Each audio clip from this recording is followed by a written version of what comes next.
American First Ladies have played crucial yet often overlooked roles during wartime, transforming from ceremonial hostesses into powerful advocates, morale boosters, and diplomatic forces. Today we'll explore how every First Lady responded when America went to war, from saving national treasures to visiting combat zones.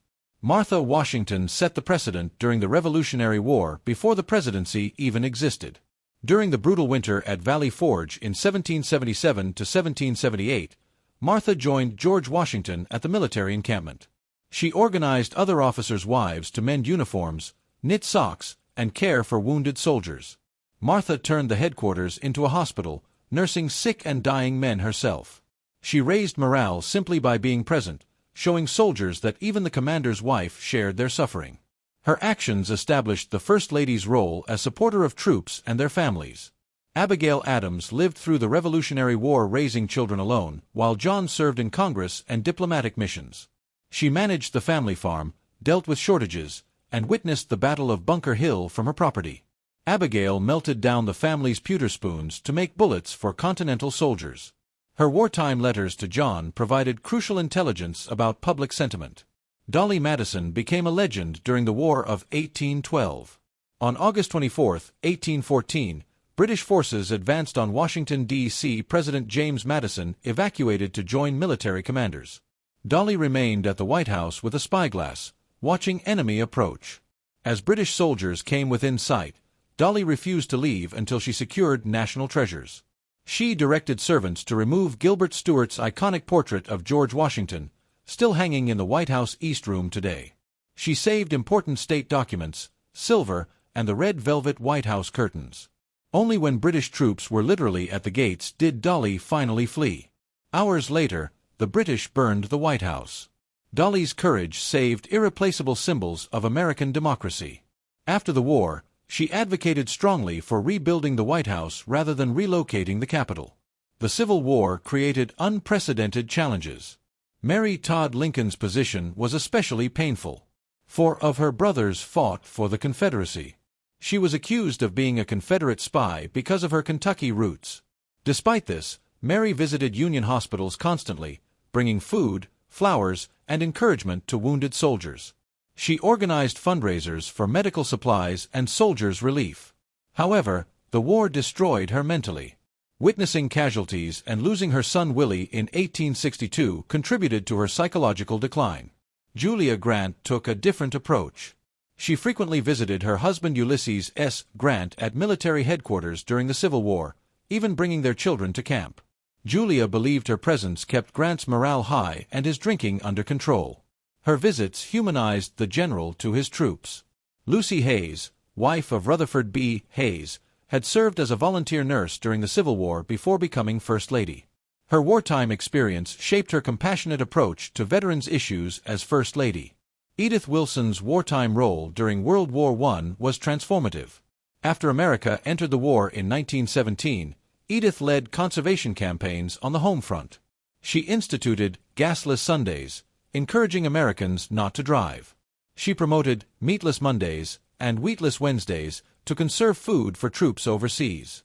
Most famously, Edith brought a flock of sheep to graze on the White House lawn, eliminating the need for groundskeepers who could serve in the military. She auctioned the sheep's wool, raising thousands of dollars for the Red Cross. Edith also volunteered with the Red Cross, rolling bandages and knitting garments for soldiers. When Woodrow Wilson suffered a stroke in 1919 while fighting for the League of Nations, Edith essentially ran the government during the final war negotiations, though this was kept secret. Eleanor Roosevelt completely redefined the First Lady's wartime role during World War II. She became known as FDR's eyes, ears, and legs, traveling where he physically could not due to polio. When Japan attacked Pearl Harbor on December 7, 1941, Eleanor addressed the nation via radio the very next evening, even before FDR's famous Day of Infamy speech to Congress. She spoke directly to American women and children, calming fears and rallying support for the war effort. Eleanor served as Assistant Director of the Office of Civilian Defense from 1941 to 1942, organizing home front preparedness. She traveled to the western United States, helping establish civilian defense offices in Oregon and California. Her newspaper column, My Day, provided daily updates on war preparations and encouraged volunteer work with the Red Cross and other organizations. In 1942, Eleanor made a dangerous trip to England during active bombing campaigns. She visited clothing distribution centers, munitions factories, and military bases. She spent time with hundreds of wounded servicemen, offering to write to their families. She inspected the Women's Voluntary Services and other organizations, reporting back to FDR about British morale and needs. One reporter wrote, "She walked 50 miles through factories, clubs, and hospitals. She walked me off my feet."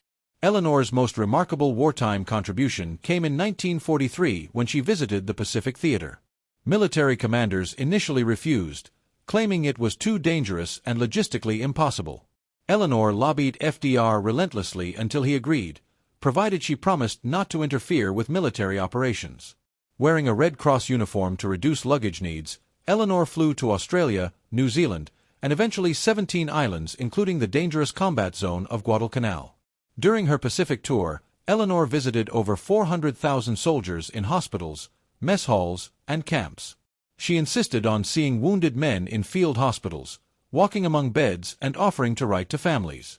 She took typewriter to continue her daily My Day columns. Admiral William Halsey, initially opposed to her visit, later said she accomplished more good than any other person or any group of civilians that had passed through my area. Time magazine wrote, "No other U.S. mother had seen so much of the panorama of the war, had been closer to the sweat and boredom, the suffering." All 4 of Eleanor's sons served in combat during World War II, giving her genuine solidarity with military families. Her tireless advocacy for troops, combined with her personal sacrifice, made her the most active wartime First Lady in American history. Bess Truman's role was more traditional but significant. When Harry Truman made the agonizing decision to use atomic bombs on Japan in August 1945, Bess provided emotional support during the most difficult choice any president had made. She also supported veterans' hospitals and military family programs. Mamie Eisenhower understood military life intimately. She had endured Dwight Eisenhower's long service abroad during World War II, living with uncertainty and loneliness. As First Lady during the Korean War, Mamie empathized deeply with military spouses. She visited military hospitals, wrote letters to families, and promoted support programs. When their son John was deployed to Korea, Mamie became the face of every military mother worried about sons at war. Jacqueline Kennedy's wartime role was limited since major combat had ceased, but she supported veterans and promoted cultural diplomacy during Cold War tensions. Her goodwill tours to France and other countries served as soft power during dangerous nuclear standoffs. Lady Bird Johnson faced perhaps the most difficult wartime role of any modern First Lady. The Vietnam War deeply divided America, and both her daughters' husbands served in combat. Lucy Johnson's husband Patrick Nugent served in Vietnam, and Linda Bird Johnson's husband Charles Robb also deployed. Lady Bird personally understood military family anxiety while facing public protests against her husband's war policies. She visited military hospitals, supported veterans programs, and endured protesters shouting at her during public appearances. Pat Nixon continued supporting troops during the ongoing Vietnam War. She visited wounded soldiers at military hospitals and advocated for better veterans' health care. Pat made goodwill trips to South Vietnam in 1969, becoming one of the few First Ladies to visit an active war zone. She met with American troops, orphans, and refugees, bringing attention to the humanitarian crisis. Despite her husband's controversial war policies, Pat maintained focus on individual soldiers and their families. Betty Ford's stepfather had served in World War I, and she understood military sacrifice. Though major combat ended shortly before Gerald Ford became president in 1974, Betty worked extensively with Vietnam veterans dealing with physical and psychological wounds. She advocated for PTSD recognition before it was officially diagnosed. Rosalind Carter faced no major wars but worked extensively with military families and veterans' mental health issues. Her background as a Navy wife during peacetime gave her insight into military life challenges. Nancy Reagan's wartime role involved the Cold War. Though not conventional warfare, the nuclear threat was existential. Nancy supported military families and advocated for strong defense while promoting her Just Say No anti-drug campaign, which had military family components. She also comforted families during the 1983 Beirut barracks bombing that killed 241 American servicemen. Barbara Bush became known as George H. W. Bush's secret weapon during Operation Desert Shield in 1990. She accompanied the president to Saudi Arabia in November 1990 to visit American troops preparing for war with Iraq.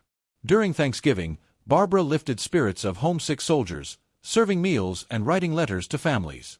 When Operation Desert Storm began in January 1991, Barbara visited military hospitals and supported families. Her warmth and genuine concern earned soldiers deep affection. Hillary Clinton faced no conventional wars during Bill Clinton's presidency, but she supported peacekeeping missions in Bosnia and Kosovo. She visited troops in those regions and advocated for women and children affected by ethnic cleansing. Laura Bush transformed the First Lady's wartime advocacy after September 11, 2001. Following the terrorist attacks, Laura comforted the nation and supported rescue workers.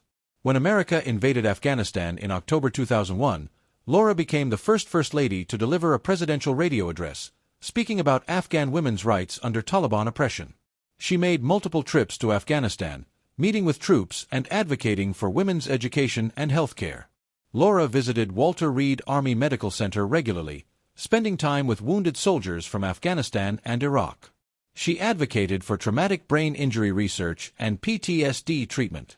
When America invaded Iraq in 2003, Laura's advocacy expanded to both theaters, visiting troops multiple times and promoting reconstruction efforts.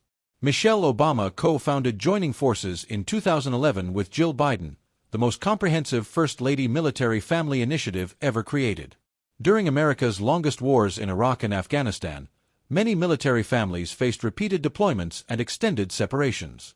Joining Forces focused on employment, education, and wellness for active military, veterans, and families.